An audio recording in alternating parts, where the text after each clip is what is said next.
రాష్ట్ర ప్రజల్ని చల్లగా చూడాలని వాసవి కన్యకా పరమేశ్వరి అమ్మవారిని సీఎం చంద్రబాబు కోరుకున్నారు. ఆర్యవైశ్యుల కులదైవం కన్యకా పరమేశ్వరి ఆత్మార్పణ దినం సందర్భంగా పెనుగొండలో అమ్మవారికి పట్టు వస్త్రాలు సమర్పించారు. అలాగే వాసవి గురుపీఠం ఏర్పాటుకు శంకుస్థాపన చేశారు. ప్రత్యేక కార్పొరేషన్ ద్వారా ఆర్యవైశ్యుల సమగ్ర అభివృద్ధికి కృషి చేస్తామని అన్నారు.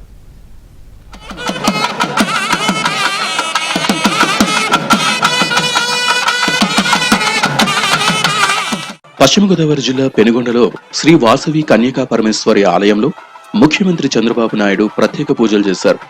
ఉదయం ఆలయానికి చేరుకున్న సీఎంకు ఆలయ అధికారులు పూర్ణ కుంభంతో స్వాగతం పలికారు. కన్యకా పరమేశ్వరి ఆత్మార్పణ దినోత్సవం సందర్భంగా అమ్మవారికి ప్రభుత్వం తరపున సీఎం చంద్రబాబు పట్టు వస్త్రాలు సమర్పించారు. అమ్మవారికి ప్రత్యేక పూజలు చేశారు.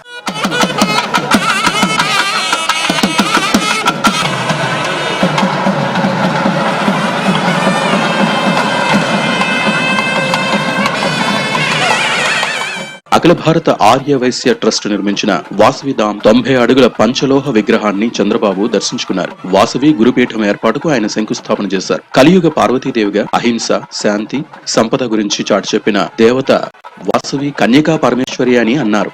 2600 ఏళ్ల క్రితం అహింస జరగకూడదని 102 మంది గోత్రీకులతో ఆత్మార్పణ చేసుకున్న మహిమాన్వితురాలు వాసవి కన్యకా పరమేశ్వరి అని చంద్రబాబు అన్నారు. స్త్రీల ఆత్మగౌరవాన్ని చాటిన కలియుగ పార్వతీదేవి శ్రీ వాసవి కన్యకా పరమేశ్వరి అమ్మగారు. ఈ అమ్మ ఆత్మార్పణ అనుకున్న చరిత్ర తెలిస్తే ఇంకా ఎక్కువ భక్తిభావం పెరుగుతుంది. 2600 ఏళ్ల క్రితం ఈ తల్లి చరిత్ర అందరం కూడా ఒకసారి స్మరించుకోవాల్సిన అవసరం ఉంది. ఒకసారి ఆ చరిత్ర తెలిస్తే మనం కూడా త్యాగాలకు ఏ విధంగా విలువిస్తామో అర్థం అవుతుంది. ఆర్యవైశ్యులు సమాజంలో కష్టపడి పనిచేసి నీతి నిజాయితీగా సంపాదించిన సంపాదనలో సమాజ శ్రేయస్సు కోసం ఖర్చు చేయటం వారి రక్తంలోనే ఉందన్నారు చంద్రబాబు. ఆర్యవైశ్యులు ధనాన్ని ధర్మ కార్యక్రమాలకు వినియోగించడం అభినందనీయమని కొనియాడారు. ప్రజల కోసం ప్రభుత్వం వాట్సాప్ గవర్నెన్స్ ప్రారంభించామని తెలిపారు. ఫోన్లలో పోస్ట్ చేసిన మెసేజ్ కు తక్షణమే సమాధానం ఇస్తామన్నారు. 2047 విజన్ 2.0 స్వర్ణాంధ్రప్రదేశ్ కు ఎక్కువ ప్రాధాన్యత ఇస్తున్నది ఆర్యవైశ్యులే అని వెల్లడించారు. నేను కూడా మీ అందరికి చెప్తున్నా, 2047కి ఒక విజన్ తయారు చేసుకున్నాం. అది కూడా మీరు చూస్తే స్వర్ణ ఆంధ్రప్రదేశ్ విజన్ 2047 తయారు చేశాం. దాని ప్రకారం ముందుకు పోతున్నా.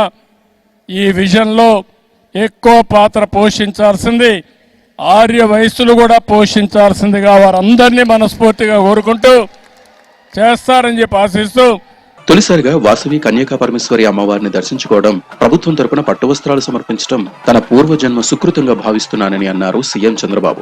వాసవి మాతను కొలిస్తే సుఖశాంతులు, ఐశ్వర్యం నిండుగా లభిస్తాయన్నారు. ప్రత్యేక కార్పొరేషన్ ద్వారా ఆర్యవైశ్యుల సమగ్ర అభివృద్ధికి కృషి చేస్తామని సీఎం చంద్రబాబు స్పష్టం చేశారు.